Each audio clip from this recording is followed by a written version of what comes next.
नमस्कार मंडळी, कसे आहात तुम्ही सगळे? आय होप तुम्ही सगळे चांगले असाल. तर आज मी तुमच्यासोबत माझ्या काही या झाडाविषयीच्या आठवणी शेअर करणार आहे आणि त्याचबरोबर या फुलांचा मस्तपैकी देवघराला, देवाला किंवा गणपती बाप्पाला हार कसा बनवायचा हेही तुमच्यासोबत शेअर करणार आहे. तर हे झाड मी 9वी-10वीत असताना लावलं होतं.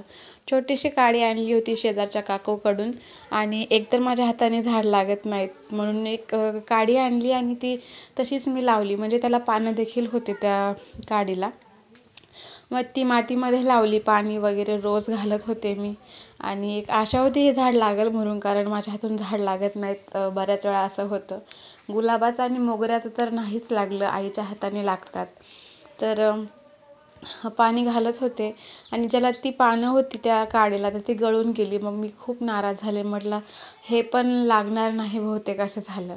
पण काही दिवसांनी ना अशी जिथून पानं गळून गेले त्याच ठिकाणातून ना बारीक बारीक अशी नवीन कोवळी पालवी वर आली आणि मी एवढी खुश झाले. माझ्या हातून मी पहिल्यांदा झाड लागलं होतं त्यामुळे मी खुशच होते.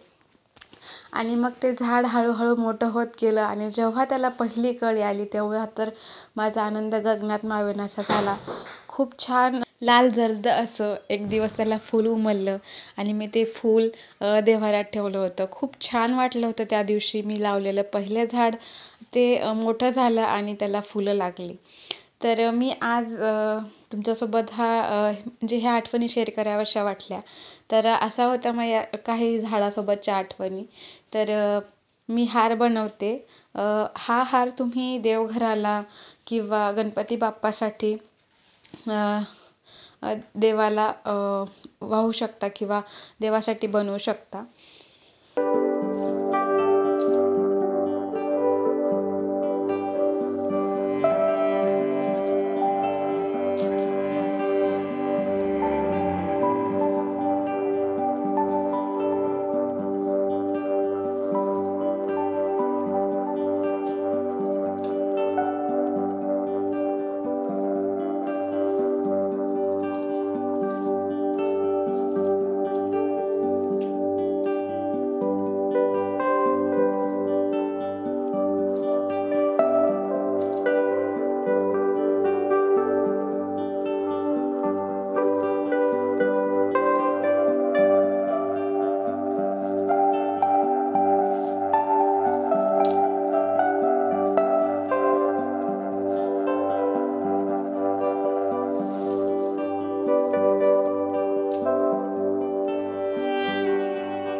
अशा प्रकारे आपला हार सुंदर असा तयार झालेला आहे.